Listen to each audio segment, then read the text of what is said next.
Welcome everyone. I'm Laure Reillier and the co-chair of Platform Leaders, and really excited to have you here. We've got a fantastic program for you. So today we're going to talk about social impact, platform design, and digital transformation. So for those who are new to Platform Leaders brings together the different communities that are building the future of digital platforms. And that includes practitioners, policymakers, and academics. The mission of Platform Leaders is really to look at a problem through different perspectives so we can hopefully find better solutions. So once again today we are collaborating with Louise Plantin, the talented graphic illustrator. Louise is going to capture our speakers in action during this webinar. Everything today is happening live. So how can you interact? You can do so through the chat function. You can submit your questions, comments, reactions throughout the sessions, and the team will do their best to surface them at the relevant times. Now, let me move on to what's in store for today. So we've got 3 sessions, and then Benoit Reillier, my co-chair, will close the event. So the first session will be about digital transformation and platforms. We're going to hear about great examples from IKEA, Meilleurs, Lego, and many more. And so in this session, we're going to touch upon how platforms can complement existing businesses and how can platforms help digitalize entire sectors. In the second section, we're going to talk about design. Platforms attract participants, match them, connect them, and enable them to transact. And so there's a really interesting question, which is how do platforms structure and present choices to their participants? This has an impact on user behavior, both on and off platform. And so the panel with Google, the Competition and Market Authority, and renowned academics will look at the implications.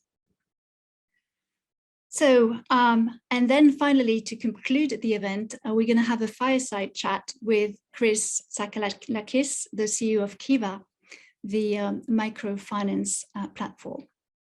But before we start, I'm actually very curious to find out where you guys are, what you guys are working on right now. And so we've got a poll for you. So my question is, what best describes you? So are you thinking about a platform idea, launching a platform? Are you scaling a platform business?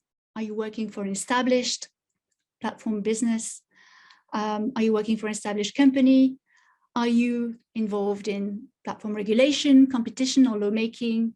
Or are you researching a topic, teaching or studying the platform economy, or perhaps other?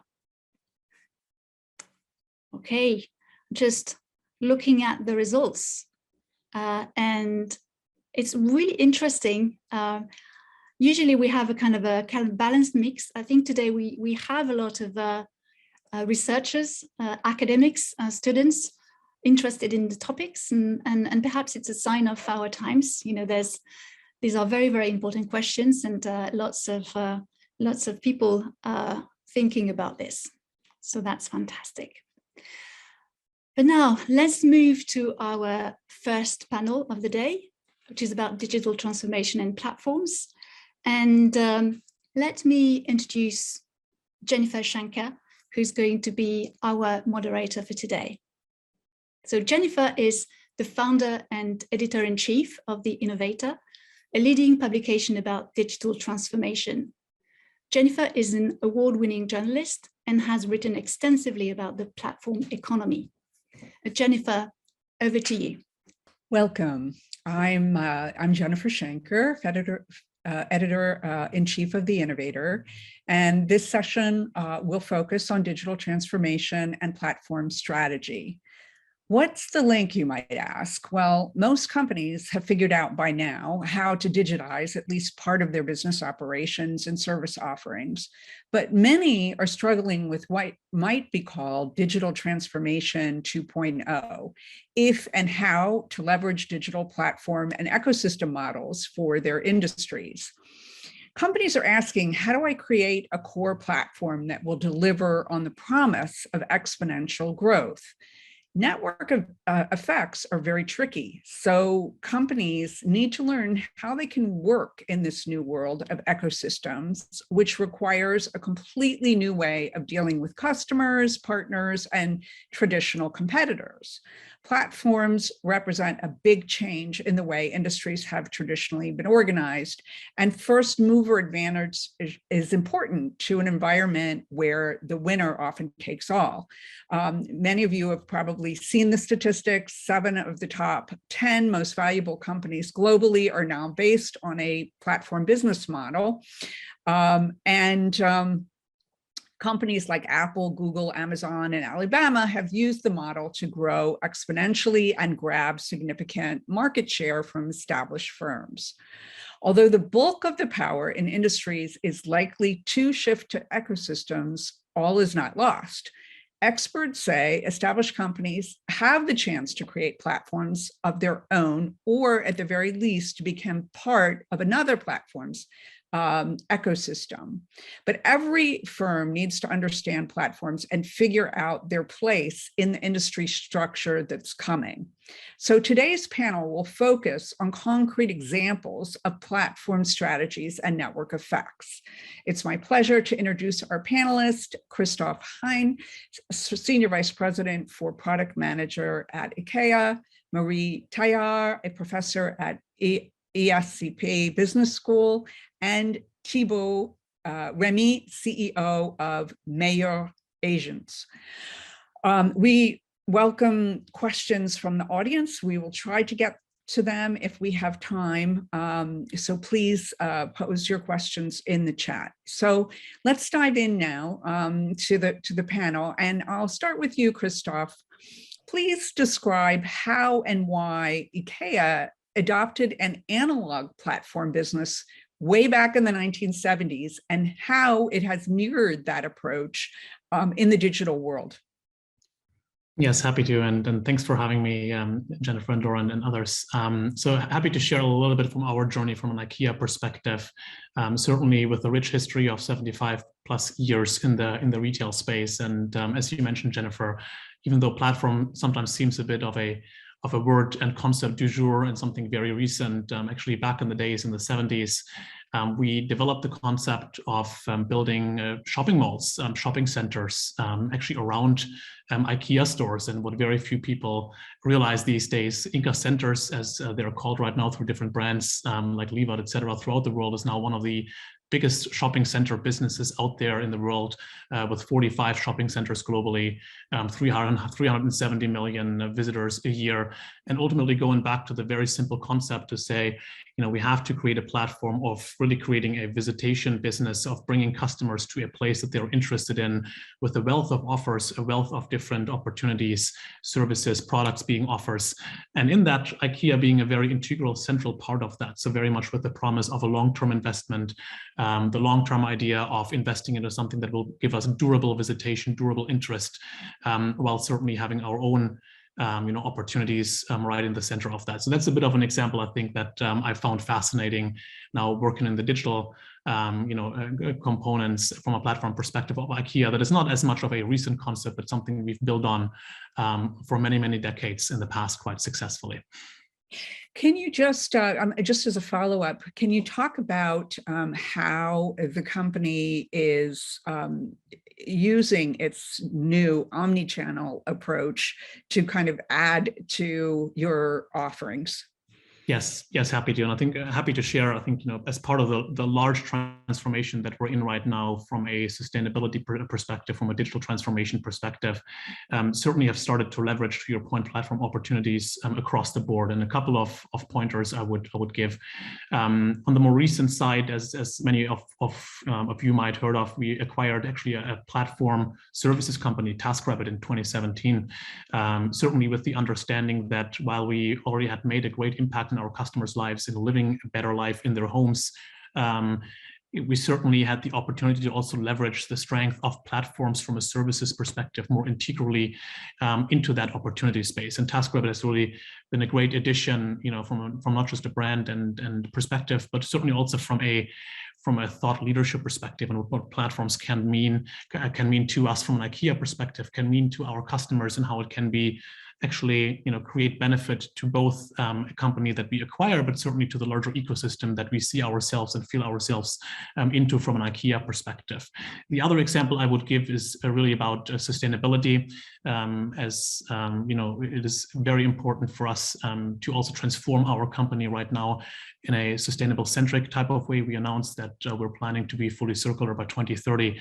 We see the opportunities of platform opportunities, both for us in our own transformation, but also in allowing our customers to live a much more sustainable life at home. So we're now actually orchestrating experiences in the energy space, being a clean energy provider in more of a platform approach, allowing our reach to go even further, leveraging the strength of our brand and the trust that we are given by our customers to extend ourselves into new services, etc., in a typical and classic orchestrated platform approach. So these are just two examples on how we are really, taking the older model in the fast forward world of today.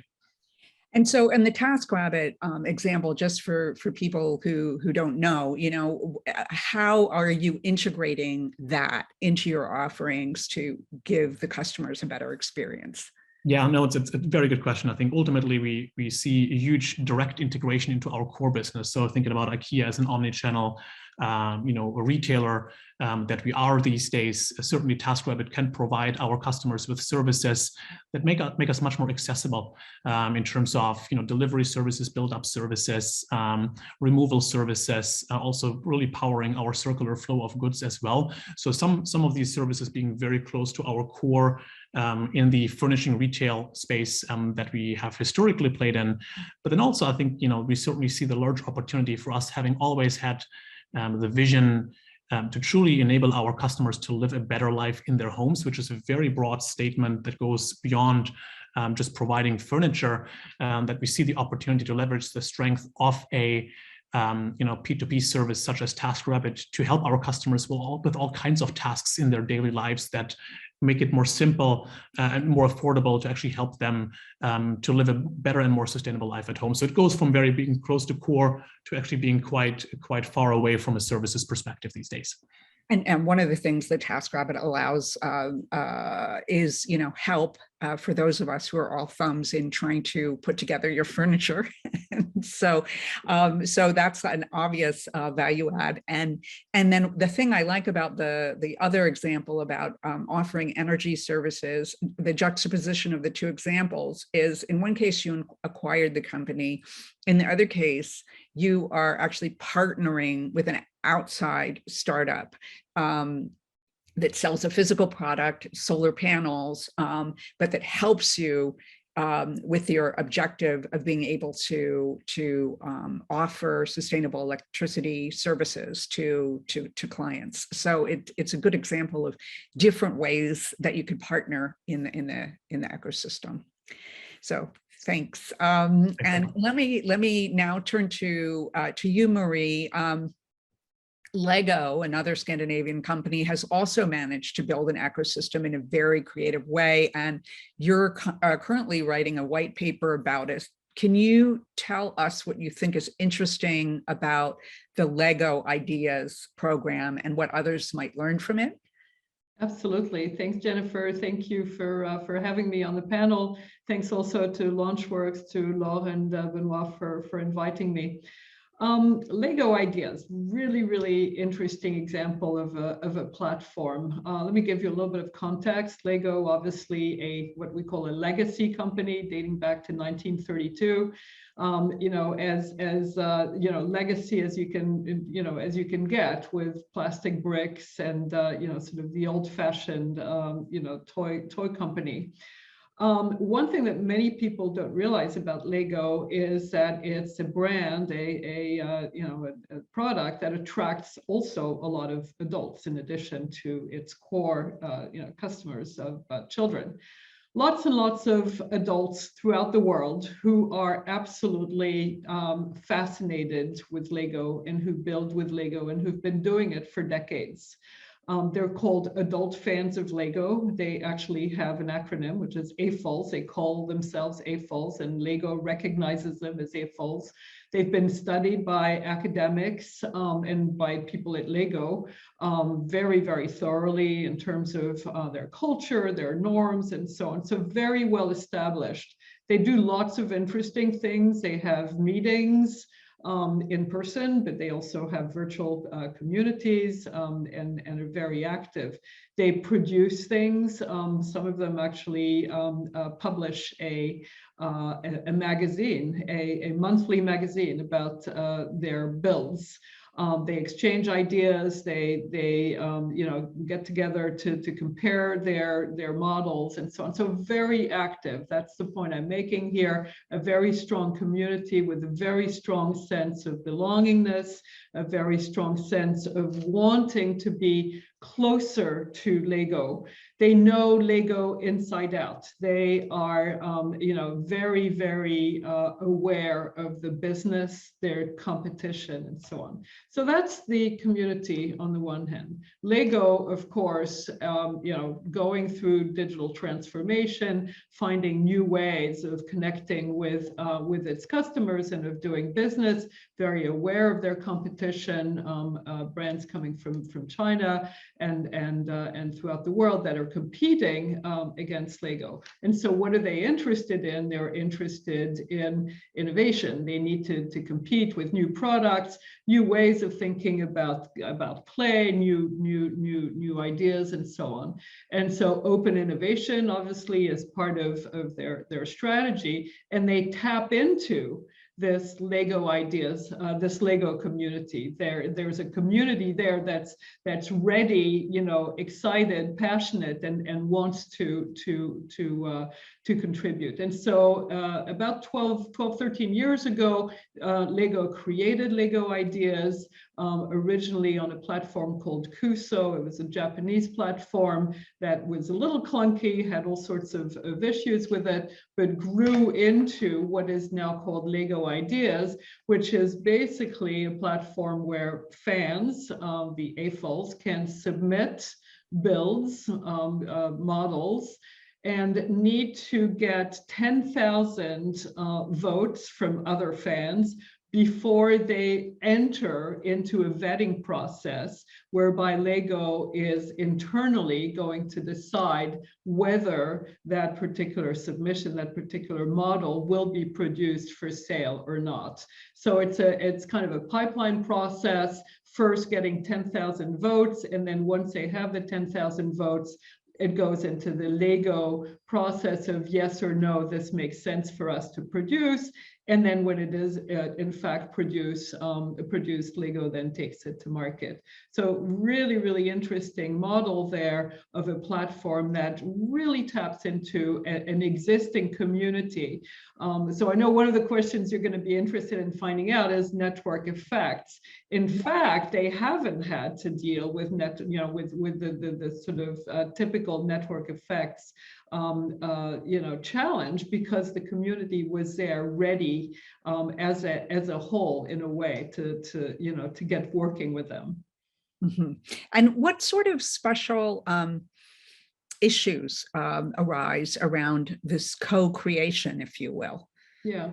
So interesting, because in fact the community, because it was an existing community, already had certain ways of doing things. They were sort of set in their ways, and from an academic perspective, we call that an institutional logic. It's a mindset. They have a culture. They have a certain mindset. And we, my co-author, Hope Scow, and I call that a community logic. So what are they interested in? They're interested in, the belongingness, the building together, the having fun together, the challenging each other, the supporting each other, all of that sort of community type of way of doing things. Lego, on the other hand, is coming at this from what we call a market logic. So they're looking to, say, well, are these models, going to sell? What markets are they going to sell in? Do they appeal to, kids or, or to older kids or adults? So there's a market logic there. And what happens is the two sometimes collide.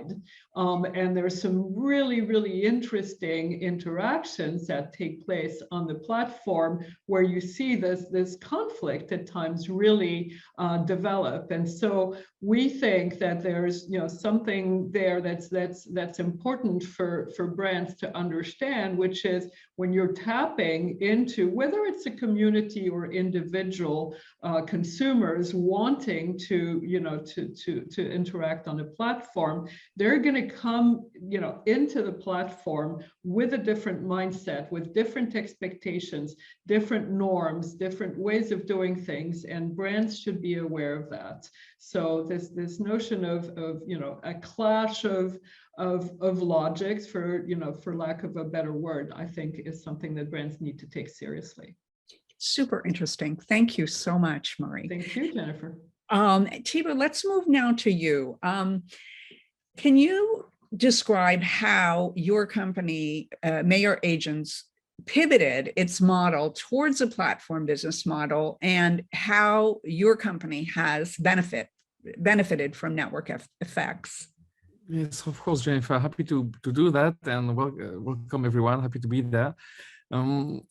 First, I maybe present to you what Meilleurs Agents is, because I'm sure you know and you've heard about IKEA and Lego, but maybe not about Meilleurs Agents, unfortunately, not yet.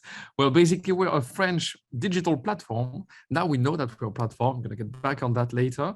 And that connects individuals with real estate projects and real estate agencies.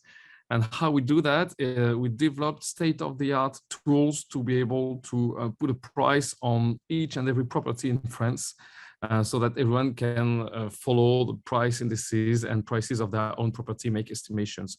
So that gathers individuals on the platform, and then we connect them to real estate professionals who can help them should they have a project to sell or buy.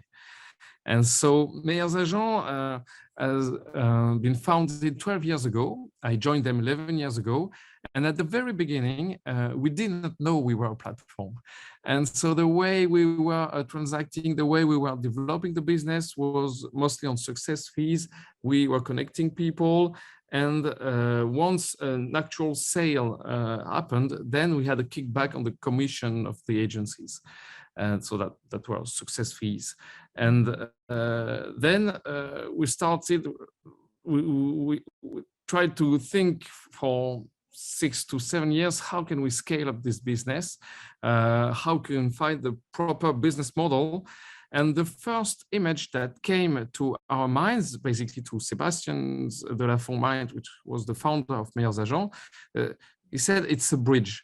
Meilleurs Agents, basically we are a bridge. We are connecting at one point individuals with a real estate project, then and real estate agents, and we are an informational bridge, and we put information on this bridge so that little by little those two populations can connect. And that was the first way we were looking at something that finally came to be, oh, but that's what is now called a platform. Oh yes, we are a platform. So what does that mean for us? And then we realized, okay, we have two populations. How do we look at those populations? Okay, on one side, we have succeeded in being the go-to destination when it comes to online estimation tools for individuals. We had, at that time, that was back in 2016, 60% of individuals who were coming on the platform to make an estimation in France. 60% of people who are willing to sell. Now it's 80%. But on the other hand, on the other side of the platform, we had only 600 agencies out of 25,000 in France. So, oh no, it's not really balanced. How do we do? What can we do? To be able to get more agencies on board? And those were the first way of thinking that totally changed our minds. Knowing that we were a platform, realizing that we were a platform, that we started thinking that way. And then we were able to focus our energy on gathering more agencies on board. And then we came up with the visibility products that now represent 80% of our revenues, which are subscription products to which agencies can pay to be put in front of those individuals when they are making an estimation online, while they're looking at prices. They can see the agencies. And then we said, okay, but what agencies should they see? Oh, since we're working and since we are a platform, we should think of how do we connect them? How do we put in front of each and every property owner the right agency for him or her? And then we use the data of these agencies of past sales to be able, to put in front of every property owner the best agency for him or her. And then we said, oh, data, that's cool. We've launched the company based on data, our ability, to digitize the market and put prices on every property. But now that we have more and more agencies, that means that we can have more and more data so that we can use this data to improve our models. And then if we improve our models, then we'll gather and we'll get more individuals on the platform. And if they come on the platform, then we'll have more and more agencies who will want to be there and who want to subscribe to our products, to be in front of all basically French people who want to sell in the year to come. And then if the agencies and more agencies are coming, we'll have more data. And that was basically the first network effect that really came up as something really powerful for the platform and paved the way basically for our strong growth in the years after.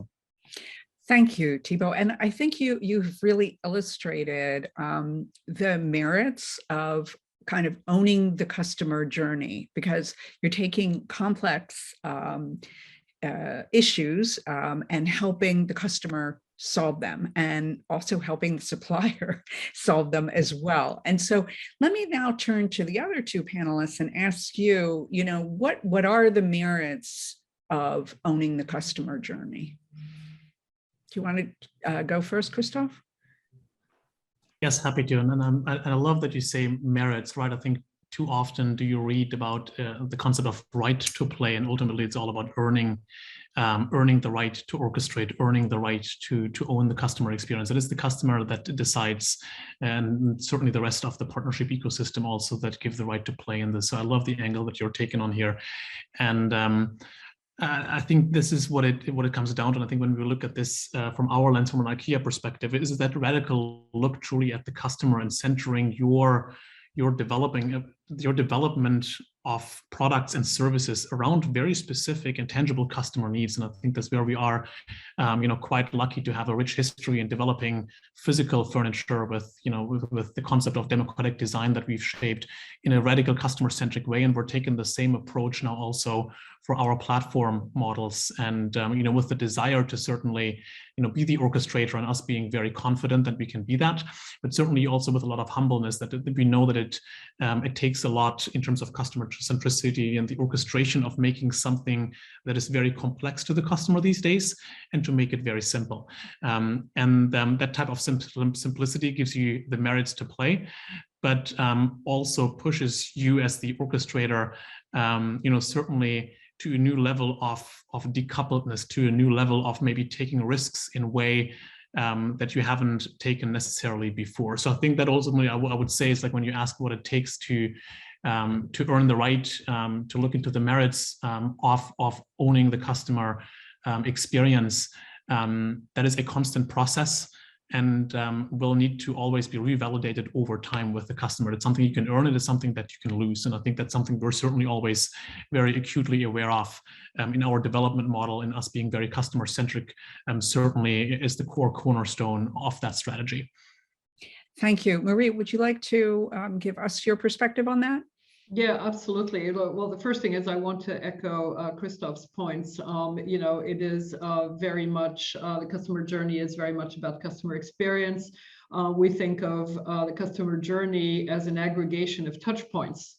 And so as we think about owning the customer journey, what we mean is, understanding every single touch point And by the way, many of these touch points, we as brands don't even control. They take place outside of our control. It's, you know, to customers, to consumers talking to each other about their IKEA experience, right? How does IKEA deal with that touch point that they don't even, you know, control directly? So it is about understanding these touch points.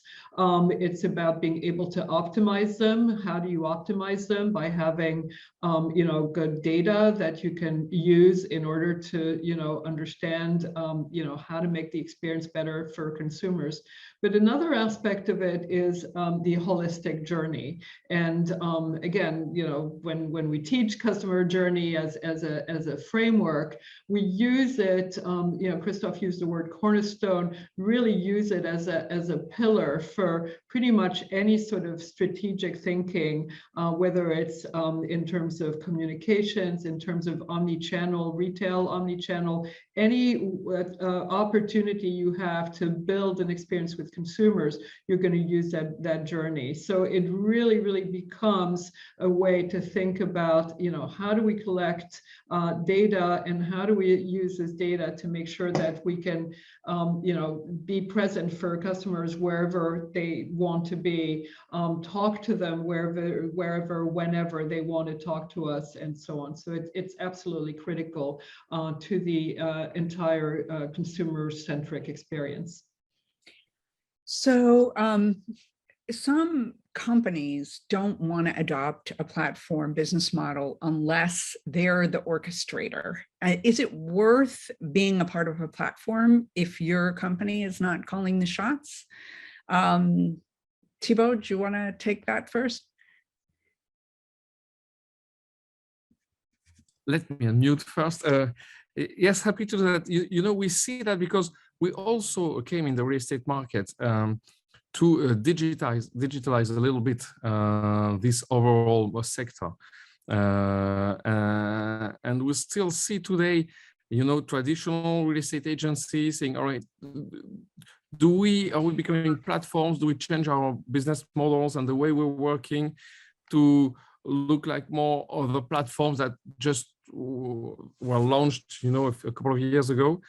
And basically, I should say it opens up to so many improvements, so many levels of growth when you see your business as a platform, that every time they can do that, they should do that.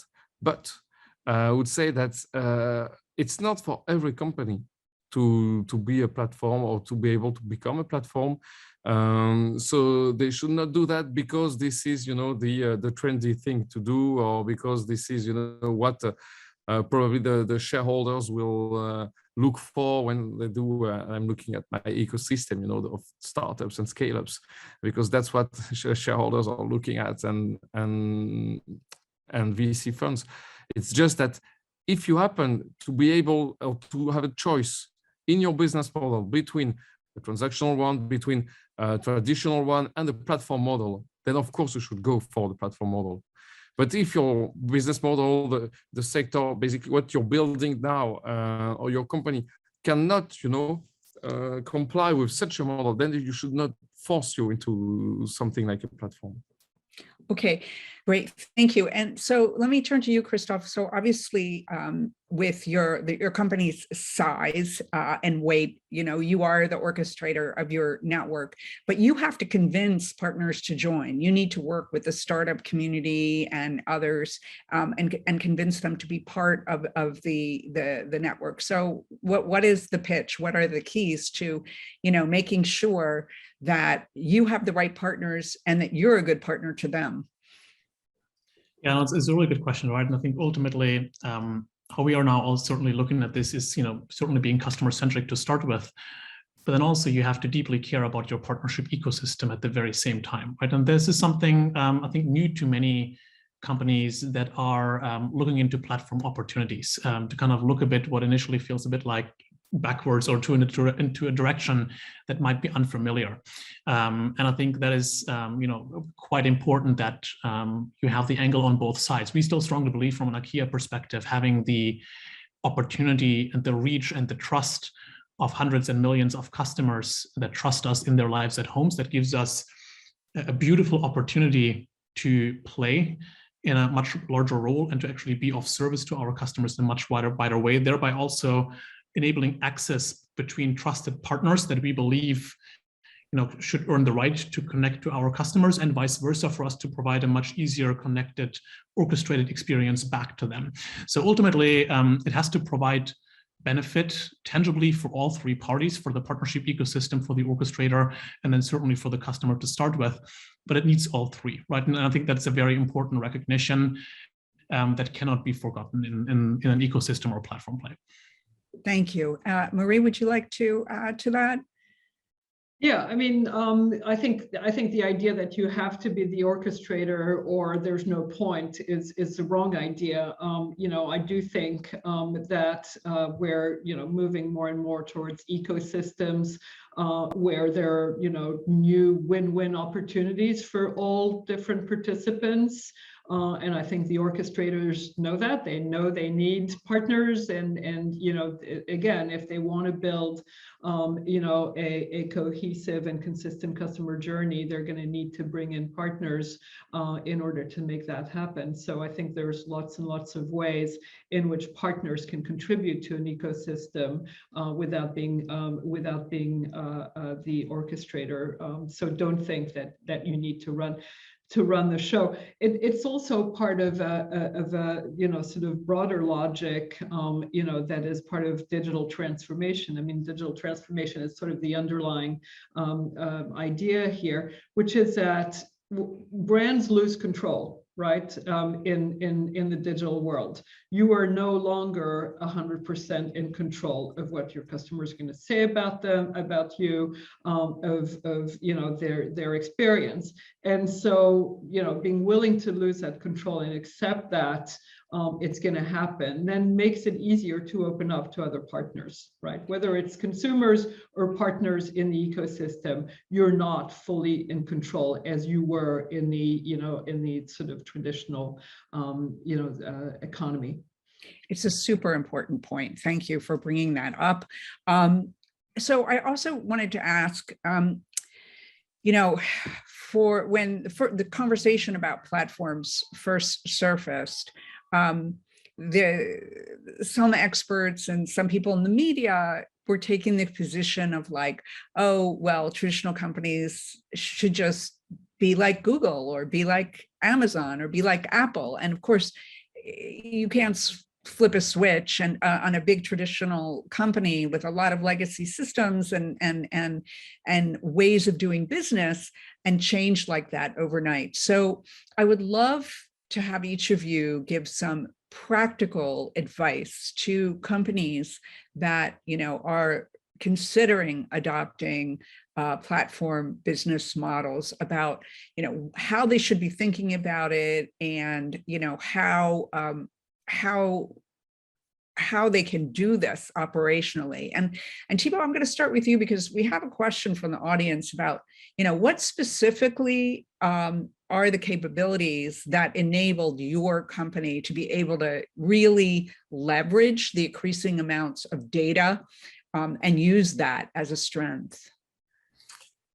Yes, that's really linked to your question, because if you want to become a platform or see yourself as a platform as a company, then it's important to also start focusing on maybe other area of expertise, or maybe other departments. And for us, that was a huge R&D department. At the very beginning, we invested a lot in our R&D team to be able, to leverage capabilities to first find this data that is really rare in the real estate environment, to be able to come up with real estate prices for every home, every property in France. And so we had these guys, we had people who just joined Meilleurs Agents to work on their PhDs, and then some of them left the company afterwards, some of them stayed in the company, and now we have a team of 30 plus people, PhDs and researchers working on fundamental research, on the real estate market. And for many other players, when we launched the company, that was a bit awkward. Or your model, your website, you know, connecting, working on real estate, connecting property owners and agencies. Why do you need such a big R&D team? You know, why do you need to invest in this? But it was so obvious to us, and even more obvious when we realized we were a platform and that those kind of network effects were existing, and we can strengthen them because we already have that power and we already have this organization and these investments we made in these R&D teams. Thank you very much. And so we have about 5 minutes left. So I want to divide that between Christoph and Marie on, you know, what's your best advice to companies who want to adopt a platform business model? Marie, do you want to go first? Sure, just a couple points. Well, the first one is that, you know, by definition, platforms are about bringing different types of stakeholders together. So built into the idea of platform is the idea of diversity of what, you know, people are trying to get out of the platform. What kind of problem are they trying to solve? And I think it's really important for the orchestrator and for all the members of the ecosystem to really take the time to understand that. Obviously, there are going to be, you know, what we might call some functional, you know, benefits, functional, you know, problems to be solved. We call them jobs to be done. But there are going to be some emotional ones also. You know, Lego's a good example. You know, building with Lego, you know, creating a new model makes me, you know, go back to my childhood. There's an element of nostalgia there, and many other, you know, emotional elements, belongingness, and so on. There's a social aspect of, you know, getting closer to other people, understanding other people, supporting other people. There's a cultural aspect very often of being part of that community and understanding its norms and so on. So I think it's really important to really think about, you know, what is that range of benefits, of problems that are being solved for different kinds of stakeholders, and then finding where they all come together. There is a way to get them to come together, but understanding that diversity, because again, it's inherent to what a platform is. Thank you. And Christoph, you have the last word. Oh, a lot of pressure. No, but I think I would give a couple of thoughts. One is it's easy to be blindsided by the examples that you gave, right? I think everyone references the Apples of the world, et cetera. And I think it's important to realize that, you know, platforms do have a long history and you don't have to copy kind of the Apple example of the world. And even Apple is not a perfectly pure platform company at the end of the day, right? I think it's important not to get blindsided by some of the examples. The second is, I think, for every company to understand where do you want to play in the ecosystems that you're already part of. For some companies, it does make sense and they have an opportunity to be the orchestrator in an ecosystem. For others, it's a totally viable business decision to say, we're not going to be the orchestrator, but we will be part of a, you know, more of a supplier in an ecosystem where someone else is the orchestrator, and you can be highly successful with that, right? So I think it's also to the earlier decision, like what is important for your business, what is your place that you want to anchor yourself into. And then I would also add, ultimately, I think Thibault did a fantastic job earlier describing the flywheel that they created with their undertaking. And it is, I think, very important for each company entering a platform or trying to create a platform is specifically like what gets that flywheel going from an engagement perspective. What is that first kind of tangible customer experience challenge that you can really turn around to be an opportunity, and together with partners make something that gets that flywheel to actually keep going and to fly. And I think that's something that those three things I would give to everyone, be it with, you know, with organizations or companies that have been in a business for a long time, or even startups. I think these would apply across. Thank you very much. I think we've gotten a lot of powerful insights from the panel. So I want to thank each of you for your contribution and thank the audience for tuning in. And with that, I'm going to turn things back over to Laure. Thank you very much. Thanks, Jennifer. Thank you. Thank you very much. Thank you, Jennifer, Marie, Christoph, and Thibault for this really interesting discussion. So we are now going to move to our next panel, Platforms as Choice Architects. And let me introduce our moderator, Joost Rietveld. So Joost is Assistant Professor of Strategic Marketing at UCL School of Management. His research interests are at the intersection of technology strategy and innovation management. And you guessed it, one of his favorite topics is digital platforms. So I met Joost a few years ago with Benoit in Amsterdam. He invited us to an academic seminar, and one of the insights that emerged from the event was that the industry needed more collaboration between academics, practitioners, and policymakers. So here we go. So Joost, over to you. Great, thank you, Laure, and thank you for facilitating that cross-pollination. And welcome everyone here to this panel on platforms as choice architects. So I think this is an excellent topic for a panel about platforms. We increasingly make decisions with the help of platforms. We search for information on Google. We explore romantic partners on Tinder. We consume entertainment on our smartphones as well as various other platforms. And in all these examples, platforms both present us with options and help us decide on whatever option is the right choice for us. So this renders platforms choice architects. Choice architecture is the design of different ways in which choices can be presented to consumers and the impact of that presentation on consumer decision-making. For example, choice architects can impact decision-making by changing the number of options consumers have. In the context of platforms, this would include content curation. Choice architects also influence decision-making by considering how choice attributes are described and presented. This would include the order in which search results are presented on Google or the type of posts that an algorithm or a platform editor selectively promotes. Choice architects can also influence decision-making by setting options as defaults, such as privacy settings or integrating key functionality into a platform's core design. Thus, platforms nudge our behavior through their various design choices. These nudges clearly aren't neutral, and they are likely driven by a multitude of incentives. On the one hand, a thoughtful design of choice architecture can improve consumer decision-making by minimizing biases and errors that arise as a result of bounded rationality. On the other hand, what is right for the consumer may not always be optimal for the platform and vice versa. For example, when Facebook implemented a change in its content promoting algorithm to foster meaningful social interactions, it resulted in stronger engagement rates, thus benefiting the platform. But it also led to a decline in mental well-being among users as the algorithm promoted content that was perceived as divisive and negative by users. A platform's choice architecture does not exclusively pertain to its end users either. Platforms also influence the behavior of other users on the platform, including sellers, developers, and content creators.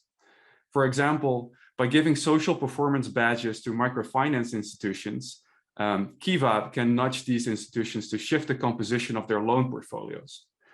In sum, choice architecture is a multidimensional governance tool that platforms can use to create value for their various users, as well as for themselves. So we have a great panel with some really great panelists who will come at these topics from a diverse range of backgrounds. I will start by briefly introducing our panelists. They will then each have about 5 minutes to present their views on platforms as choice architects. After we've heard all 3 presentations, I will then follow up with some questions for each panelist. And if you have any questions for our panelists, feel free to pop them in the chat. I will keep an eye out for them and raise them to the panelists, time permitting. Our first panelist is Adam Cohen. Adam Cohen is Economic Policy Director at Google. Adam has an AB from Harvard and an MSc from the London School of Economics. Prior to joining Google in 2010, he was an economics correspondent for Dow Jones in the Wall Street Journal. Adam has thought deeply about Google's products, including Google Search, and how these products create choice for consumers. He also has detailed knowledge of how Google Search has evolved over time with an eye towards delivering high-quality search experience for users, and how Google's products fit into the broader competitive landscape. Our second panelist is Tobias Kretschmer. Tobias Kretschmer is Professor of Management at the Munich School of Management, where he is the head of the Institute for Strategy, Technology and Organization, or ISTO. Tobias's research interests include competitive strategy, network industries, organization design, and applied industrial organization. Tobias has done some really interesting work on platform architecture and multi-homing in the context of console video games, as well as research on rewarding user engagement in the context of Facebook, which makes him a really good addition to this panel. And our third panelist is Stefan Hunt. Stefan Hunt is the Chief Data and Technology Insight Officer at the Competition and Markets Authority, or CMA. Stefan has a PhD in economics from Harvard and a BA in experimental psychology from Cambridge. He currently is an honorary professor in economics at the University of Nottingham. As part of his role as Chief Data and Technology Insight Officer, Stefan helps develop and deliver an effective data and digital insight strategy to enable the CMA to better understand the impact that data, machine learning, and other algorithms have on markets and consumers. Adam, if that's okay with you, I'd like to start with you and hear your views on this topic of platforms as choice architects. Yeah, thank you, Joost. And I don't know if someone can help me present slides. I have a very limited user interface on my version of Zoom. I shared a few slides. There we go. And thanks for having me. It's very nice to be with you all. If we could flip to the next slide, please. I focus on regulatory issues for Google. I've dealt with a range of different legislative files and competition investigations. And in the process of those cases, of those situations, I've learned a lot about questions of user interface and product design, which often are at the core of these types of questions about tech regulation or how specific companies and specific products should be revised or adapted to answer specific types of concerns. I think generally speaking, when Google thinks about these different types of issues, well-designed user interfaces lead to good technology products. The motto around Google is focus on the user and the rest follow. So our goal is always to create value for the user. And it's important to get these things right. I mean, we can think about where there's really good user interfaces that lead to successful products and greater adoption of those products. I think if you think back to the early days of computing, the user interfaces were incredibly complicated and hard to navigate. And if you look at that middle window on the slide, some of the early successful desktop computers simplified that user design and really led to a widespread adoption of that technology. I think Google would think about this much the same way. We are presenting a user interface that helps people navigate an unbelievable number of choices and complexity, which is the huge diversity of information available on the World Wide Web. Let's skip to the next slide, please.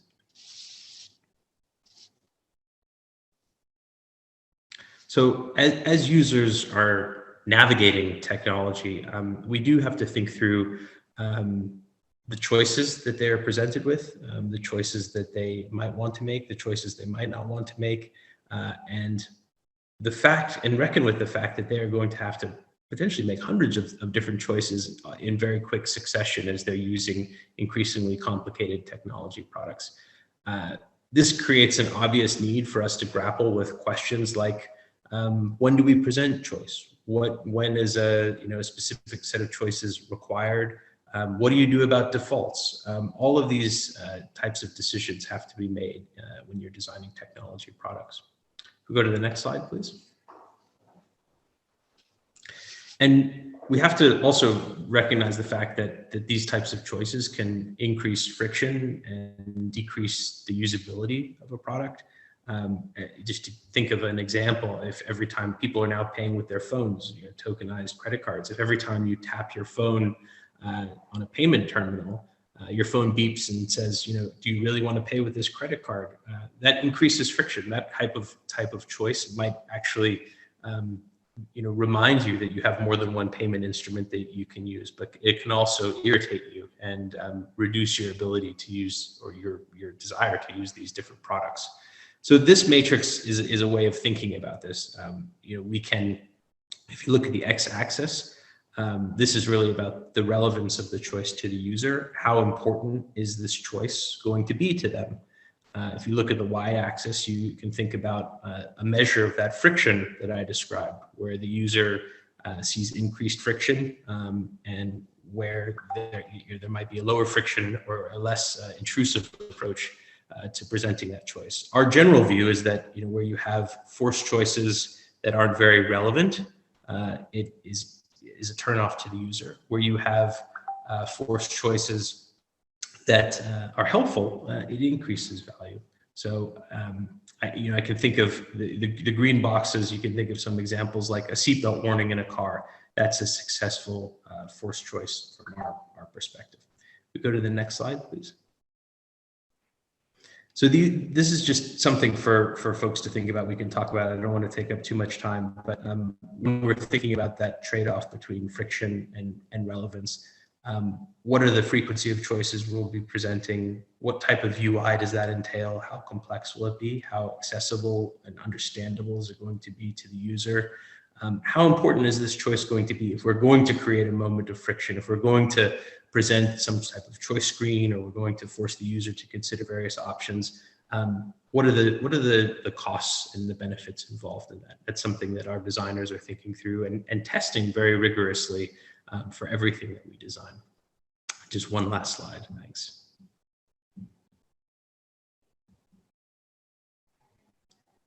So just food for thought, a few ideas on some general principles that we might apply to enabling and promoting effective user choice, ensuring that the choices are proportional, that the friction is necessary and helpful and increases the overall welfare of the user and potentially of an ecosystem.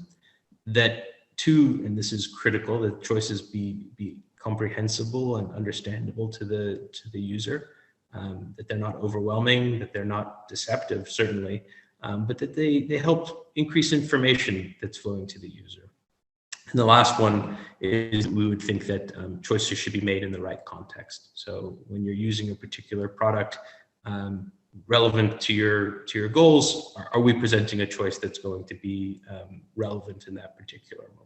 Those are, I mean, there's a lot more to each of those points. I've taken up enough time, but just I think something for us on this panel and this discussion to think about. Thank you. Great, thank you, Adam. That's really, really interesting.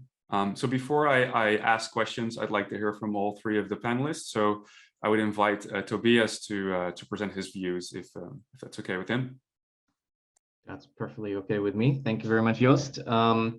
Yeah, thanks very much for having me. Also, thanks very much, Adam, who I think provides a wonderful complement to what I'm going to focus on. So Adam focused on the user choice side. And of course, if we think of platforms, the point of many of them is to connect different sides. And so the choice on one side and the way that choices are presented on one side will affect the options that are available on the other side. So I'm going to switch and I'm going to focus on the complementer side. And if I talk about complementers, these could be developers for apps, these could be sellers for e-commerce platforms, or content creators on media platforms. And when I think about approaches to orchestrate that side of the market, I think you can really distinguish between two polar opposites. One is more a curating approach or controlling approach, and the other one is more of a nudging or a rewards-based approach. And I think often when we have that discussion, we tend to dismiss one or dismiss the other depending on what's more fashionable or more seems more intuitive.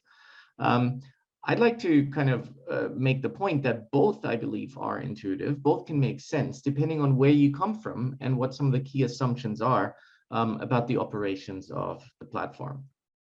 So if we think of the platform starting as a starting point, if we think of the platform as a firm that requires certain inputs, then of course it makes sense to assign some third party, some external players, some specific roles for producing certain inputs, right? That's what regular firms do when they outsource certain parts of their production process. Now, the platform in that case will control what the overall value proposition is. So they have a very clear idea of what it is they want to deliver, and then adds external content to their own content to complete that value proposition. On the other hand, if we think of the platform as the often technical, or sometimes commercial or transactional infrastructure for an ecosystem in which 1,000 flowers bloom, so in which we basically have an ecosystem of free joining, leaving, inventing complementers, then the overall value proposition that the ecosystem provides is not fixed by the platform. It's not something that the platform will be able to determine very closely, but rather it emerges from the way that complementers and the platform itself will interact with each other. So here the platform does not control and does not especially want to limit the degree of innovation or the innovativeness, the creativity of the complementers, but rather influence their direction. So just to give some examples of one and the other. So when we think of the curating or controlling approach, of course, whenever you have platforms that provide some first-party complements, in other words, if they produce some of the content themselves, or if they produce certain apps, certain games by themselves, and then they assign contracts, or they sign contracts with third-party providers for specific games, that would be more of a curating approach. Apple's approval policy for apps, which basically has app developers submit certain apps, and then Apple approves according to some quality criteria if this particular app can join and can be featured on the App Store or not. Or Amazon Store's vetting process in very much the same way. These would be examples where the decisions are made, the decisions for complements to join and what kind of complements to be providing what kind of content are made with the overall ecosystem, either present or envisaged in the future, in mind. We think of nudging, so the more nudging approach. These would be soft incentives that Facebook, so Joost kindly referenced my paper, on Facebook in the early stages. Facebook set very soft incentives for apps developers to join Facebook, and basically rewarded those apps that were able to engage users more by allowing them to send out more notifications to engage users even more, right? So that's a nudging approach in the sense that you're setting incentives to allow or to reward certain kinds of complements. Also, featured apps on Android, or as Joost has pointed out, certificates, features on Kiva. These would be more nudging incentives that also will have, of course, an impact on the overall way that the ecosystem is set up, but not in the hard way that curating would do, but rather nudging. An interesting intermediate case is, for example, YouTube's policy of having allowed monetization based on the number of subscribers that a certain YouTube channel has and on prior success, therefore. So on the one hand, you are rewarding, or YouTube has been rewarding successful and engaging YouTube channels, but at the same time, they used a curating or a controlling approach through applying these hard criteria of needing a minimum number of subscribers to even be able to monetize videos on there. Now, thinking about the effects of these two approaches, I think curating has the advantage that it might be efficient in the short run, because there you avoid what, especially in the video game industry, we call the Atari effect of having lots of bad, or having a confusing array of bad and low quality and often very poorly differentiated complements. The negative part is that curating or applying hard criteria will exclude a number of complementers, which may in fact promote the emergence of a competing platform, because all these excluded developers will maybe leave and join elsewhere, right? So this is actually what happens with YouTube, because lots of the YouTube content creators have been joining Patreon. Nudging has the advantage that you may get a more creative, more dynamic ecosystem, while at the same time, it doesn't have the problem of promoting competing platforms. Rather, it may lead to a single complementors becoming very powerful on the platform, as we have seen in the very high-profile lawsuit between Epic and Apple, where clearly the complementer has become very powerful on a particular platform. So I think I've used up my time. So just to summarize, I think both approaches have their justification, and which one is more appropriate in which context depends a lot on how strong the value created is under the control of the platform, or if it depends on the creativity of complementers.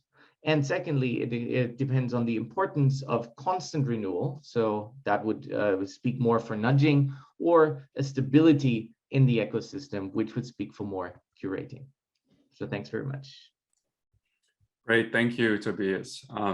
And clearly, I think the comments made by Tobias and Adam are very intertwined, right? Because what a platform does on the end user side will affect their developers and vice versa. All right, Stefan, thank you for joining us. Would you share your thoughts with us next, please? Thanks very much, Joost. You've really done a very great job on this panel in bringing together some very complementary viewpoints. I guess my first point is that, you know, platforms as choice architects often do really fantastic jobs.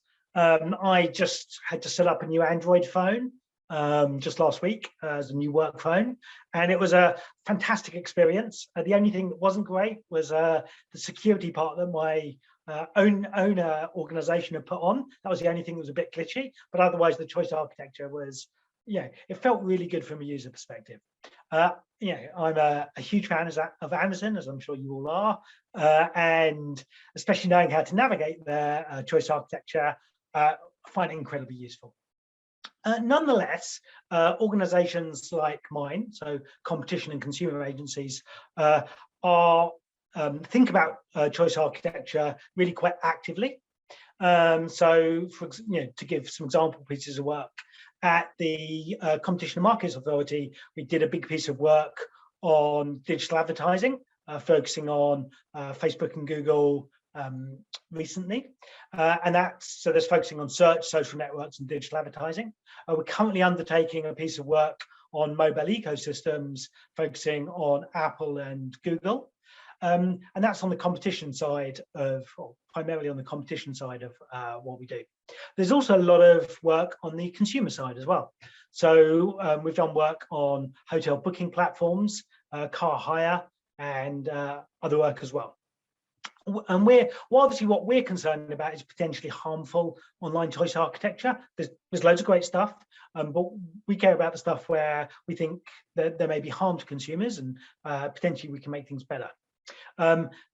Harmful online choice architectures, that's going to include, on the most part, dark patterns, sludge, dark nudges. These concepts are broadly nested within normally subsets of harmful online choice architecture.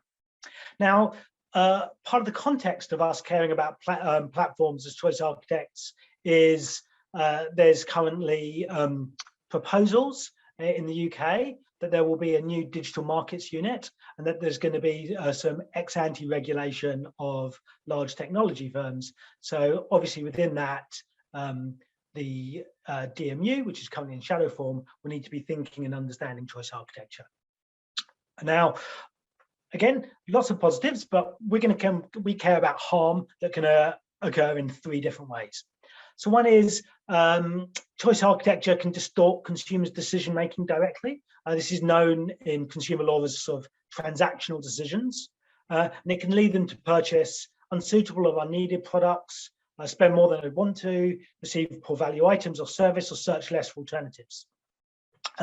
Really good example here would be our hotel bookings work, where we were really concerned about false scarcity claims that were nudging people in particular directions, some reference pricing that again was nudging people as well, and a really important additional item was some non-disclosed paid for search ranking, and as we all know, orders in lists can be very powerful ways of nudging people in particular directions. actions. So the second thing that we're going to care about is whether choice architecture can help firms to establish their positions in the market, either gaining market power or maintaining it or squeezing rivals out. A big concern that's been in the competition world is, with respect to an example we'll all be aware of, is default positions in search. And so this digital advertising piece that we talked about, as part of that study, Google submitted that in 2019 it made a total of just under 1.2 billion in default payments, and that's on UK search traffic alone. And the vast majority of that was to, or the substantial majority of that was to Apple. So that's really quite a significant sum. Why might they be interested in doing that? So we know from the Commission's work on the effect of default payments, this is, let me explain what the data is. So it's from 5 different countries: France, Germany, Italy, Spain, and the United Kingdom, between 2014 and 2017. First of all, we're going to look on Android devices, and we could see on Android devices that Google Search accounted for 90 to 100% of search on those devices, and Bing was, of course, just 10 to 20%. However, if we went onto Windows Mobile, I'm sure there's a hell of a lot less on Windows Mobile in 2014 to 2017, but we could see that actually this was amazingly, for those who've experienced the products, that actually Bing still accounted for between 10 and 50% of vary by country by year, which I think of as actually remarkably high for those who've experienced it. So we know that these defaults can have very strong effects. Now, of course, I'll note that there's been focus on choice screens in Europe. This is pre-Brexit, affects the UK as well, and that actually things have really changed since. But I guess my point is that defaults can really make a difference, and we might care about it in a variety of ways. And the third thing that we're going to care about is how, once firm has market power, how it might exploit its position. So I'm not necessarily referring here that there's any market power, but I'm going to note that Benedict Evans recently, I saw him tweeting about Apple's ATT and how they described the choice architecture they used to describe whether you wanted to provide data towards Apple versus you went to provide data to other third parties. Completely different framing of what is essentially a very similar question.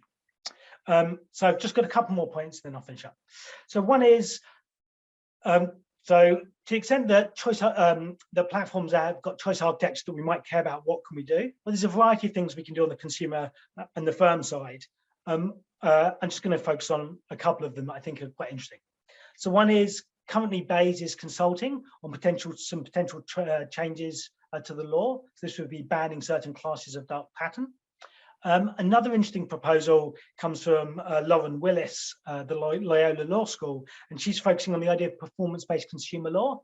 So you actually might have rules and regulations, but they might be that 80% of consumers need to understand the major features in a particular situation. Of course, that can then allow for, we can give firms their sort of wonderful freedom and flexibility they have to design things, but making sure that actually consumers can understand sufficiently. And my final point is, you mentioned some of the skills in my team, but also we have these sort of behavioral scientists as well. I think it's going to be really important that we make sure that we have the right kind of technical capability within agencies to make sure that we can work with platforms, like Google as well, and that we can help make sure that we can ourselves nudge things, in this case, more potentially businesses rather than consumers, but we can help nudge businesses in the right direction over time. And that's going to involve, I think, some rigorous empirics and some testing. Great. Thank you, Stefan. That's really, really insightful. Thanks. Okay, so I would like to move on to asking each of you some questions. Again, I would also welcome questions from the audience, and if I'm directing someone, but someone else has a complementary view, feel free to jump in. So I wanted to start with Adam. So one thing that I picked up on from your deck was so Google wants to help consumers make good choices quickly, and so one question I had is how does Google define whether the choice has been good? How does one define good, and how do you measure whether the choices that have been made were actually in the benefit of the consumer? It's a very good question, and I think there are different answers for different circumstances. One thing I just want to say, I think to Stefan's point, I completely agree. It's going to be really important that the way that we do this type of product design, and we do the type of testing and objectives that we and other platforms and other companies set out for themselves, is that we're designing these products, that we really help you and other regulators understand the choices that we're making, the trade-offs, and the evaluation process that goes into that. So I think that I really welcome that type of collaboration or cooperation between at least our company and regulators. I think, Joost, to your more specific question about how do we, what's our metric for success? I think it will vary a lot by product. I mean, in search, for example, and one of the things that we've always used is long clicks versus short clicks, or re-queries and retargeting of queries. So, for example, if somebody comes to Google and searches for something, and they go off and click somewhere, and they never come back and search for something again, we'd call that a long click. We tend to think of that as success. If somebody comes back to Google and very quickly searches for something, or again, or slightly changes their query, we might not have done a very good job. And we use that type of feedback mechanism to determine whether or not, in that specific example, that's a good design or not. I think there's also, and this comes back to how much choice and how much friction should you present to the consumer. You take your mobile phone and all of the world of apps and complementers that have been described on those devices, and you could present an unlimited number of features, of applications, of choices for consumers. And I think that sometimes in conversations that I've had with regulators, it's been a question, well, why don't you let users make all of these choices for themselves? And I think that there is a general expectation from the consumer that the products that they get, not all of them are sophisticated enough to make these choices for all of the different types of underlying features on the device. Are you going to be able to pick the right GPS component? Probably not, but you can probably pick and choose among the different mapping services that are available through an application store or some other distribution mechanism. So I think it's about presenting smart choices and making sure that consumers are informed of those choices, and that they also have, I think there's another layer of this that's very important, they also have platforms that are technically capable of being changed and altered in the ways that the consumers want to use them.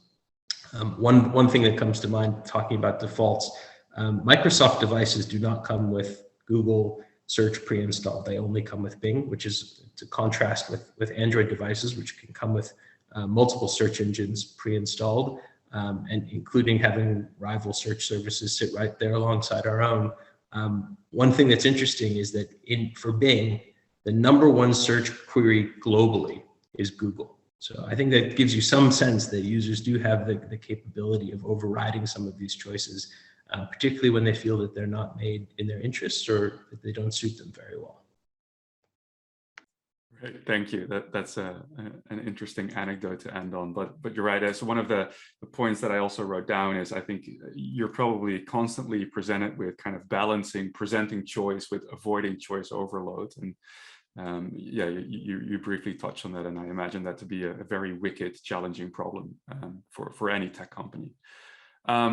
Tobias, so you presented this interesting, say, framework of kind of curation versus nudging, and that platforms sometimes use one or the other, and potentially they use both. I think many platforms do use both. So in your view, to what extent does getting that balance right, to what extent does that impact a platform's ultimate success? And And maybe also, do you think that that balance shifts depending on certain contingencies, the type of platform or where a platform is in its life? I realize that that's two separate questions. Feel free to either answer either one of them or both if you can. Right. I hope I haven't forgotten the first one before I start answering. So, I mean, I think generally speaking, yes, it depends. I think definitely getting it right, getting the balance right, is super important for the success of a platform. And I think that what I'd like to avoid is giving off the impression that there's one right solution for every kind of platform, or for even for the same platform at different points in time. So, I mean, just if we, you did mention that I have done quite a bit of work on video games, and so that tends to be an industry I know well. But for example, if we think of kind of what started off the industry was Atari, which was a tremendously successful platform. Now, that platform started out with being completely open, right? So it was very, very open when it came to content creation. So anyone could just get together and come up with a game that would then be sold via the Atari platform. And that was fairly successful early on, but then it became such a disaster that now we're talking about the Atari shock as kind of an example of how not to curate a platform, how not to run a platform through time. So I think that's one example of clearly where a system worked well early on, but then it failed to be adjusted in the right way.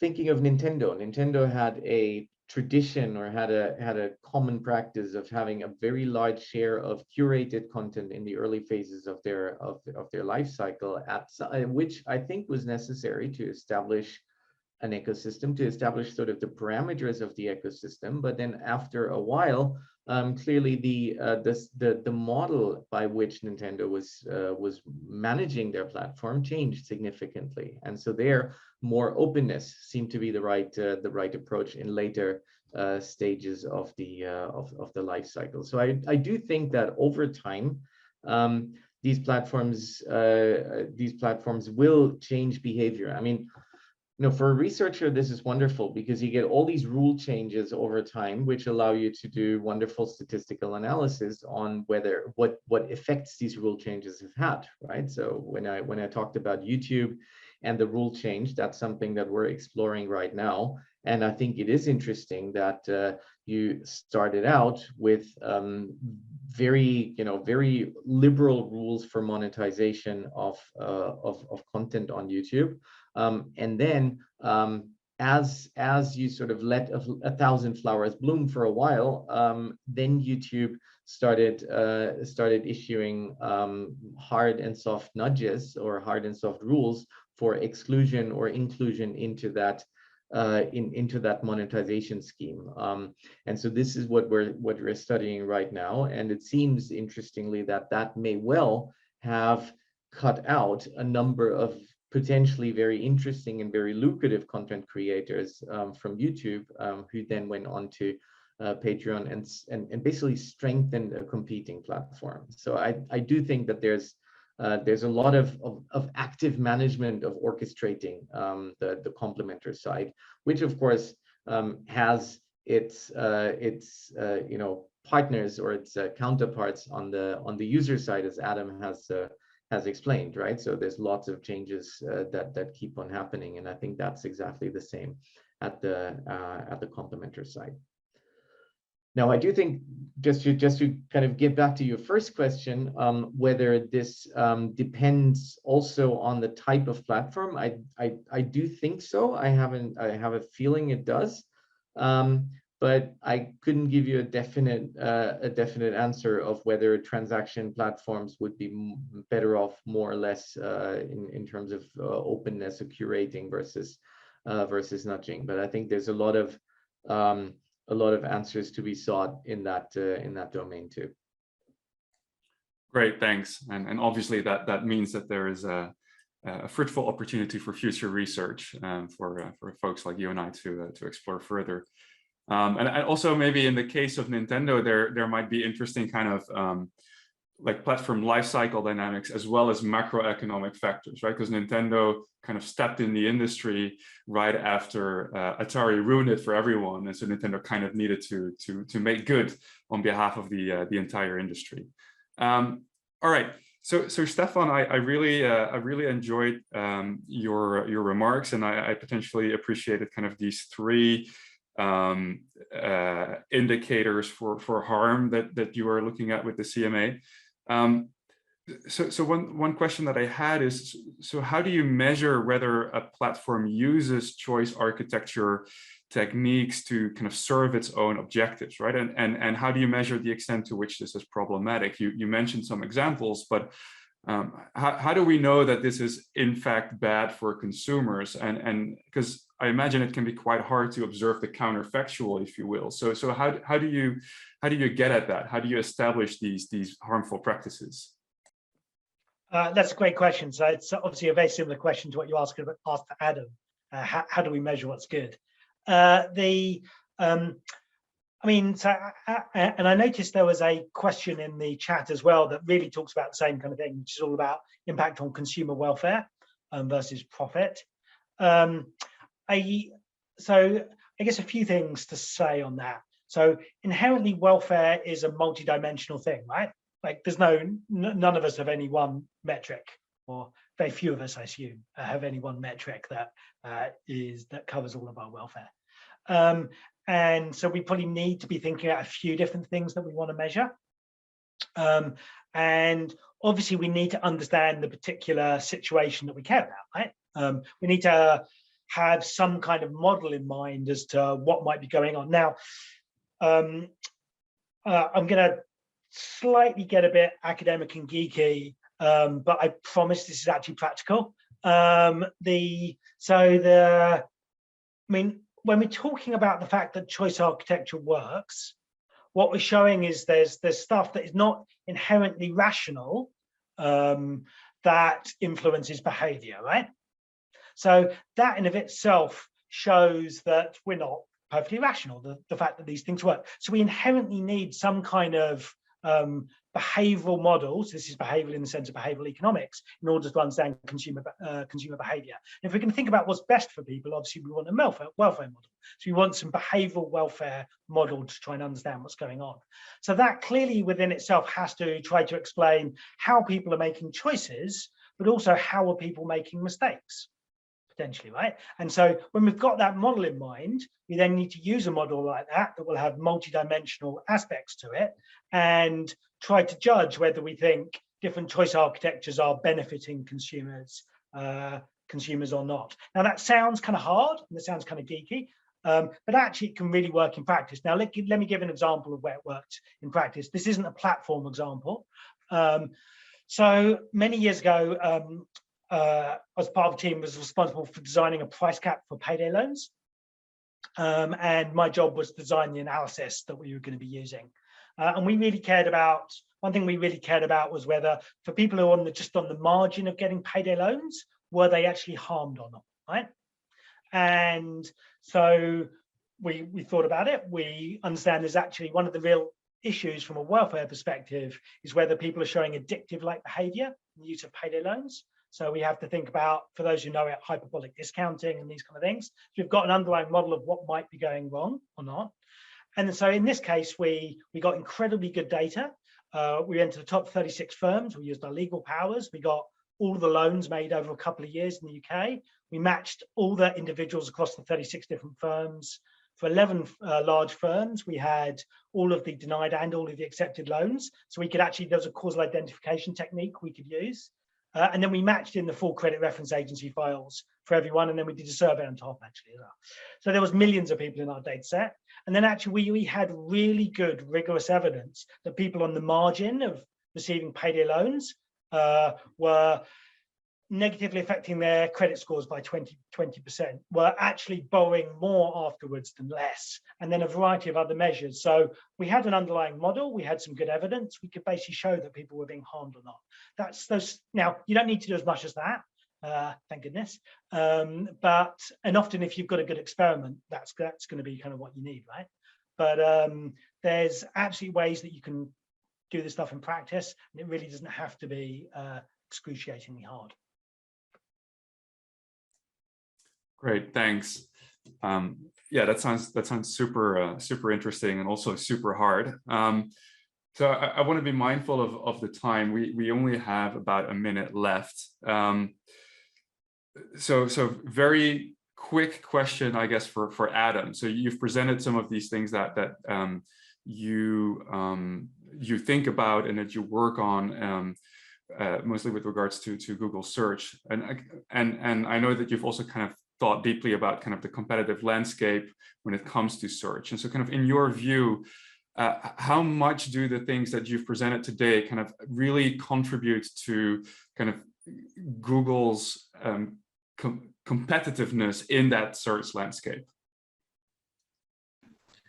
I think it's essential to build a good product that people want to use and that they find useful. One thing I think maybe Stefan mentioned, paid search, the inclusion of paid links in search. I don't know if folks remember, but before Google became popular, something that was very common with search engines is that they would include paid advertisements within the links, or there would be these really obtrusive pop-ups where new advertisements would open when you thought you were clicking on a relevant link. And one of the great innovations of Google 20 odd years ago was that we stopped doing that. And it was one of the reasons why people migrated so quickly to using Google and enjoying it. And even to this day, we see that users are acutely aware of the difference between what we call the organic unpaid links on a search results page and the paid advertising links on that page. So we really helped educate users about a difference, but that followed the demand for something that was a better interface, clearer choice, and more transparency around those choices. So I think that the two have to go hand in hand. And again, I come back to an early motto of the company, which is focus on the user and the rest will follow. So I think that's been a big part of our success. Great, thank you so much. I could keep talking to you for hours. I have many more questions, but we need to wrap up. So Adam, Stefan, Tobias, thank you very much for your time and for your very, very helpful and interesting insights. Thank you very much, Joost. I think this is the first time that we have an angel commentator with the light in the background. You look like an angel.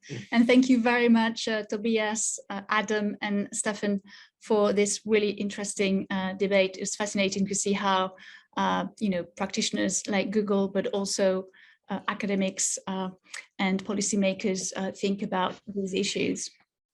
So next, we are going to move to our keynote speaker, Chris Tsakalakis. So let me start by introducing Chris. Chris is one of the most accomplished platform leaders from Silicon Valley, having worked in leadership positions at eBay, StubHub, and Vivino. And Chris is now the CEO of Kiva. The Kiva is a global not-for-profit and crowdfunding platform, which was founded over 15 years ago, so back in 2005. Its mission is really to expand financial access for all.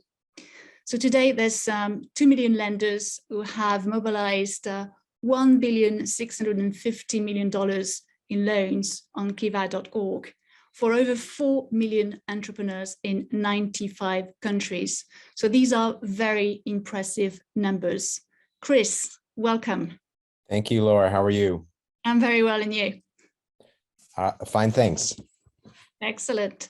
So let's start. So could you tell us a bit more about Kiva's mission and also what led you to join this amazing organization? Yeah, as you mentioned, the mission is really to provide financial access to all and to essentially help the 1.7 billion people in the world who are unbanked, who don't have access to financial services.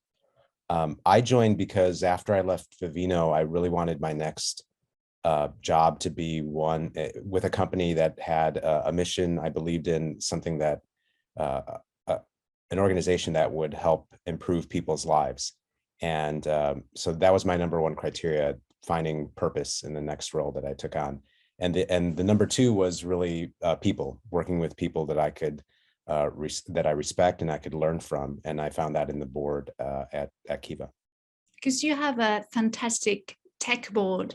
So on the board, you've got people like Reid Hoffman, who's one of the co-founders of LinkedIn. You've got Andrea Dadd, the CEO of Turo, to name but a few, just a few. So why is the tech element so important for Kiva? Technology is what we use to scale our impact. So when Muhammad Yunus won the Nobel Peace Prize in the early 2000s for the work he had done at Grameen Bank around microlending, the idea was, let's do that, but expand on it by using technology. So you mentioned the 4 million borrowers who've benefited from the Kiva platform. That the money has come from 2 million lenders. And so it's really hard to connect 2 million lenders to 4 million borrowers if you do it with pencil and paper. You need technology to do that and to scale. Exactly. And what's interesting in terms of the lenders, I think that 80%, sorry, that the people actually borrowing the money. Borrowers, yeah. Yes, the borrowers, 80% of them are women. Is that correct? That's right. 80% of the dollars, just to be clear, have gone to women. And 94% or more of our loans have gone outside of the US. So it's mostly to developing countries.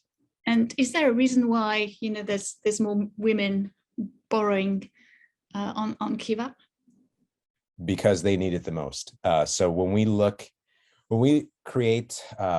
put borrowers on Kiva, unlike a lot of marketplaces, it's not sort of a free-for-all, whoever wants to apply can apply.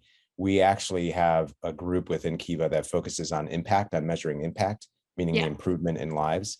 And so we look for those loans and types of loans that would have the biggest positive impact on people's lives and improving their financial health. Right. And so ultimately, it's the women who are underserved, and those are the people who we're trying to serve. Okay, so I've got a question from the audience since we were talking about tech. There's Timo asking, how did you concretely use technology to scale the impact? Well, in a couple of ways. So first of all, Kiva is a crowdfunding platform. So we use the technology to gather up funding for these loans from multiple people. The average loan on Kiva is $500, but you, as a lender, you can lend as little as $25. So a $500 loan will have 20 lenders associated with it. So that's one way. And so we can get lots of people to give small amounts of money to fund even a relatively small loan. The other way is we use technology to transmit that money to the borrower through, so it comes from the lender to Kiva, to our field partner, and then to the ultimate borrower. So we use that as well. And then we use technology to try to estimate the impact of each of these loans to make sure that 80% of our loans are going to the most vulnerable people. Okay, good, that's great. So we briefly alluded to social impact. So, you know, I was wondering, how can the governance of a not-for-profit like Kiva can maximize its social impact for its participants? Well, I guess it depends on what you mean by participants. So the lenders who are coming in want to have a positive social impact. Yeah. So they want to put their money to good use. And the way Kiva works is, as a lender, when you come in, it's you provide a loan, but it's 0% interest. And the loans are repaid at a rate of about 96% historically, but it's not 100%. So effectively, you're getting a negative interest rate, a slightly negative interest rate. So it's not a for-profit loan, but it's also not a donation. And the main difference between a donation is that if you put in $100 today, that money comes back eventually, and then you can relend it. And so over the course of a few years, that $100 can fund $600 worth of loans. So there's a multiplier effect. And that's one way to maximize social impact. The other element of Kiva is that most of the borrowers are entrepreneurs, they're small business people, they're farmers, they own retail shops, a variety of things. In some cases, they want funding for education or solar powered stoves, you can pick the cause that you want to support because you can pick the specific borrower that you want to support. So we have all sorts of causes as a lender that you can choose to support, and right down to the specific borrower and the specific country, if that's what you care about. What are the most, I guess, popular causes that your lenders tend to go for? So if you look at just the sectors, agriculture is the biggest sector, and then retail is the next sector. So there's a very active group focused on climate change and sustainability, and so they fund agriculture. They fund these solar stoves and solar lamps that replace kerosene. So there are those types of things. I know that about that community a lot because I participate in that community within Kiva. There's a lot of focus on empowering women. And so, I have a friend who only lends to women farmers in Africa. And so you can be that specific if you want to be.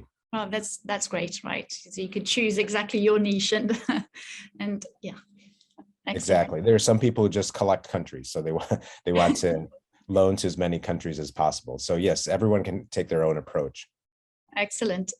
So I was wondering, why is the platform business model particularly suited for Kiva, and perhaps more generally for social impact platforms? Well, I think the thing about platforms is that you can, again, with my experience at eBay and StubHub and Vivino, platforms, especially marketplace platforms, do a good job of aggregating demand and aggregating supply, bringing it all to one place. So if you're asking yourself, how can I put my money to good use as a consumer, there aren't a lot of readily available options out there. There are some impact investment funds, but they're pretty limited, and there aren't that many available to consumers.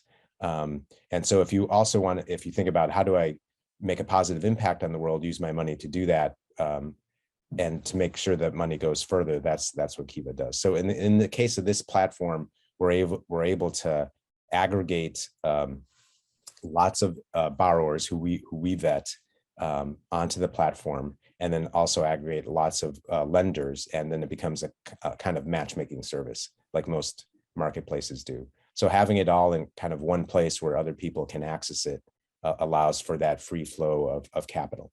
Okay. From lender to borrower. I'm looking at the chat right now, and I think there's a question that is related to that.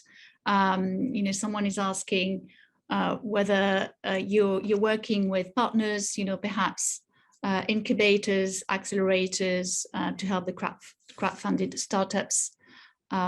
Is it something that you do? Do you work with partners like that, or? Yes, Kiva would not exist without our partners. For the loans that go outside the United States, they go to a network of hundreds of field partners, and these tend to be microfinance institutions, but in some cases they are social enterprises and accelerators.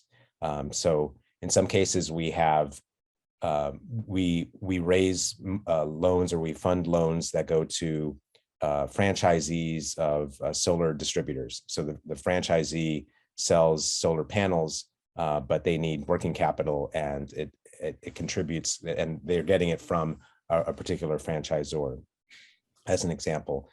In the United States, and really with all of our partners, they act as accelerators to help these startups. So a lot of microfinance institutions that we work with, a lot of our partners, they not only source the loan and service the loan, as the term is used, but really what they do is help support that entrepreneur, providing advice, providing training. As an example, in the United States, we have a hub partner, what we call a trustee called Grow NYC in New York. They run all of the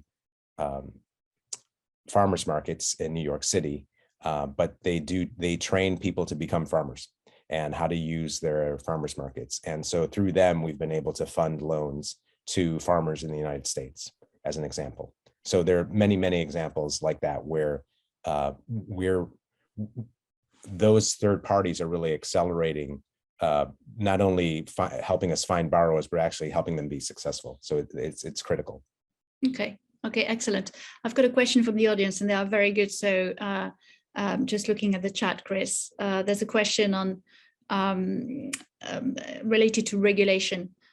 There's a lot of regulation in the developing world, and this seems to have large barriers to entry. So, I mean, from your perspective, how can you share how you took on the challenge of providing financial lending services in regulated environments? Yeah, I should just be clear that I joined Kiva 7 months ago, so I don't want to take credit for all the great work that's been done at Kiva. The way that Kiva has taken on the challenge of these financial regulations in multiple countries is to work through partners. So we are able to, they're licensed in those countries, they're able to operate in those countries, and we bring capital to them. We are a source of capital to them, and then they bring that capital to the borrowers that are selected by our lenders. So they're a critical component, and that's how we're able to navigate operating in over 70 countries. Okay, so what are the big challenges yet to solve in your world of financial inclusion, solve or scale, right? I mean, how do you get to a point where everyone has access to finance across the world? Well, the challenge is massive because we're trying to help the 1.7 billion people in the world who are unbanked. But to date, we've funded loans to 4 million borrowers. So that's 4 divided by 1,700. It's a small percentage of what's out there.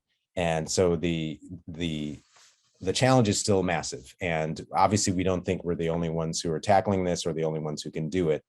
For us, we really do want to help continue to scale the business. So there have been a couple of things we've done to help grow Kiva. One is we took the kind of core marketplace business that we started with, and we expanded that to a kind of corporate version called Kiva Capital.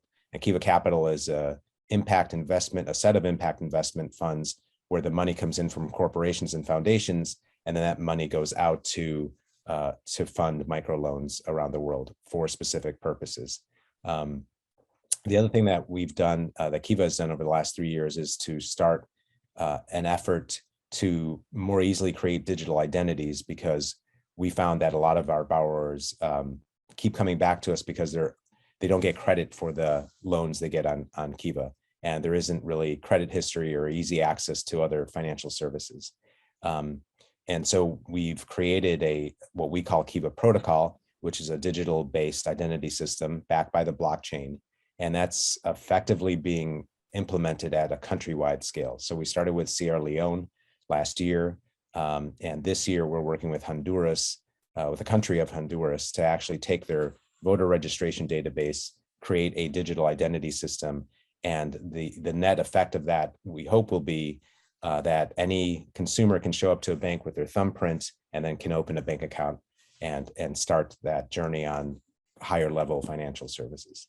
So those are some of the ways. In our core marketplace, our annual loan volume, the number of loans we fund every year, has been around 150 million for the last few years. And right now we're really focused on growing that, mostly through marketing, but also changing the product to make it easier for people to do Kiva. Right now, you kind of pick one borrower at a time, but we have people who are interested in specific causes and areas and would like us to kind of pick the borrowers for them and to have a more of a monthly subscription type model. So that's something we're really focused on right now. That's great. So I was wondering, so beyond Kiva, in which nonprofit areas do you think platforms can create the most impact? There's so many areas, sustainable development, climate change, maybe other things.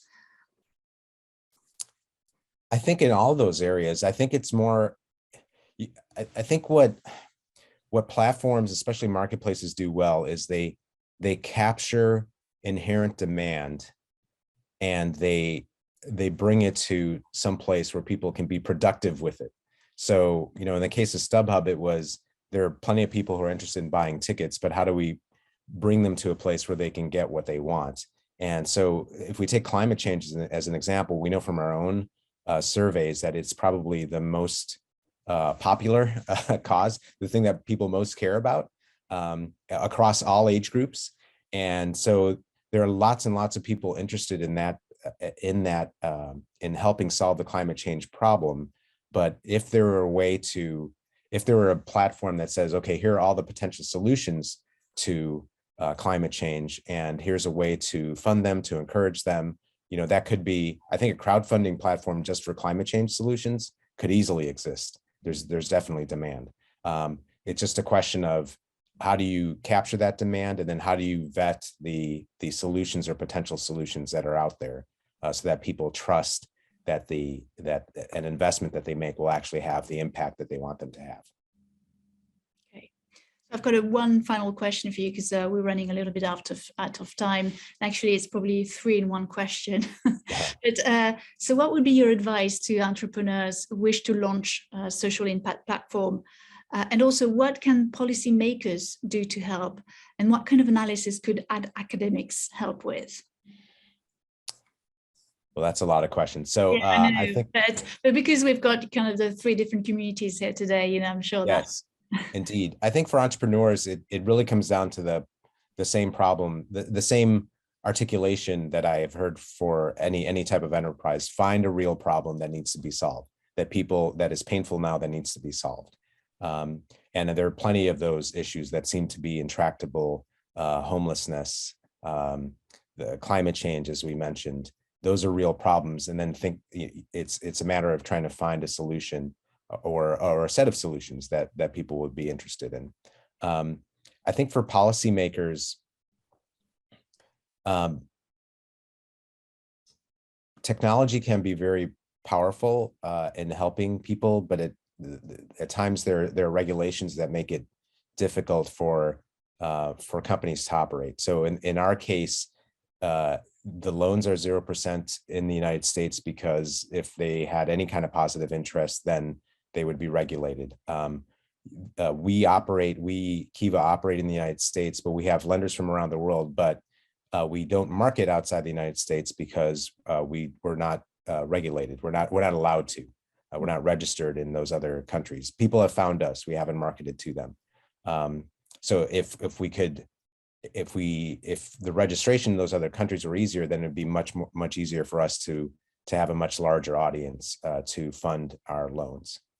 And then lastly, you said academics. I think ultimately academics can keep us honest. We had a lot of economists interested in what we did at StubHub. We analyzed our data because it was kind of a pure market of supply and demand. I think ultimately what we all want at Kiva, and anyone working in a social impact business, we want to make sure there is positive social impact. So we want to be able to measure the real impact of these loans. Right now, we estimate what the impact will be before the loan. Obviously, we can't know exactly what it will be, but measuring that impact is an important part of what we do at Kiva. And I think we could certainly use the help of academics in thinking about how to measure it and actually doing the work as well and crunching the numbers. We've had that in the past at Kiva, and I've already spoken to academics in different universities about this, because there's a lot of research going into this. But I think actually crunching the numbers and keeping us honest and making sure that we're creating the impact that we want, that's a great, I think academia would provide a great resource for that. Excellent. Well, thank you very much, Chris. I think there's a few more questions in the chat, but we've run out of time. So thank you so much for your insights and also your passion. And I hope that Kiva and your story will inspire many entrepreneurs to follow your example. Thank you. Thank you very much, Laure. Appreciate it. Thank you very much. Bye-bye. Bye. So I am now going to hand over to my co-chair, Benoît Reillier, who's also co-founder of Launchworks, who's going to join us to effectively close the session. Benoît, over to you. Thank you, Laure. And thank you, Chris, for this very insightful discussion. People often ask us if platform models work in a not-for-profit context. And clearly, as we've seen with Kiva, the answer is a resounding yes. In fact, there's a real trend. We see more and more platforms focused on positive social impact. Of course, platforms are powering the circular economy, the sharing economy. You've got platforms like Olio to minimize food waste. You can share cars. So we see lots of activity and lots of innovation in that space.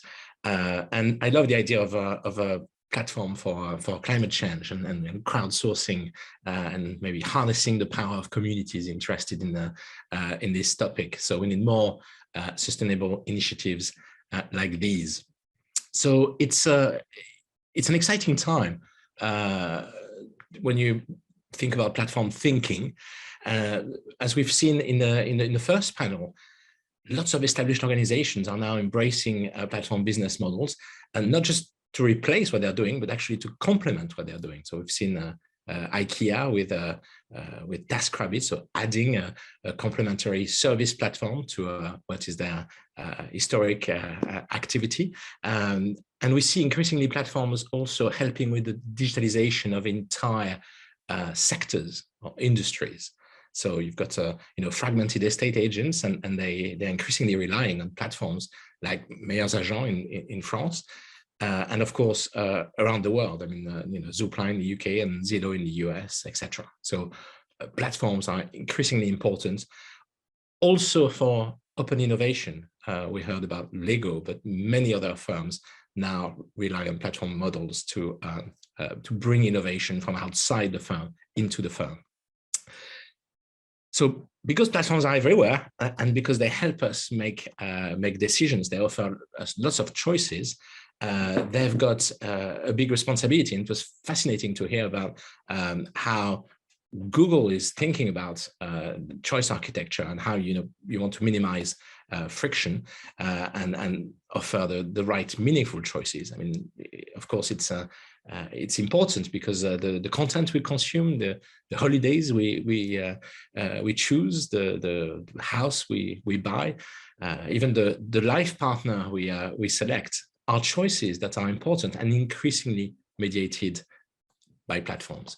So having the right principles, having the regulators think about this as well, and the academics helping with this sort of choice architecture problem is very interesting. So glad to have this discussion today. So I mean, really, it's been a pleasure having academics, entrepreneurs, policymakers, practitioners today having these conversations, and I'd like to thank them all. So thank you, speakers, thank you, panelists, moderators, and thank you, everybody at Launchworks & Co. and platform leaders who have helped with the event. I know I'm going to forget people, but I can, Robin Boot, who's been helping in the background, organizing all this, Arthur Lete, who's been active also on the chat, Stephanie Tarlson with the content, and of course Laure, who has been the co-chair of the event and the master of ceremony today, and of course Louise Plantin, who has masterfully illustrated in real time all the discussions in the panels today. So we've got more than 1,000 people now who have joined the platform leaders community, and many of you have contributed. Some of you in the chat today asking questions. So thank you for your participation. Sponsors are helping make these events free for participants. So thank you, Google, for supporting this event today. And I mean, we have great plans for next year. So thank you all again for attending. We wish you an excellent end of the year. We wish our American friends an excellent Thanksgiving as well. And we look forward to seeing you all in 2022. But while I'm going to leave now, I'm going to leave you with the animated version of the illustration from Louise Plantin. So that's all from me, and we'll see you soon. Thank you very much.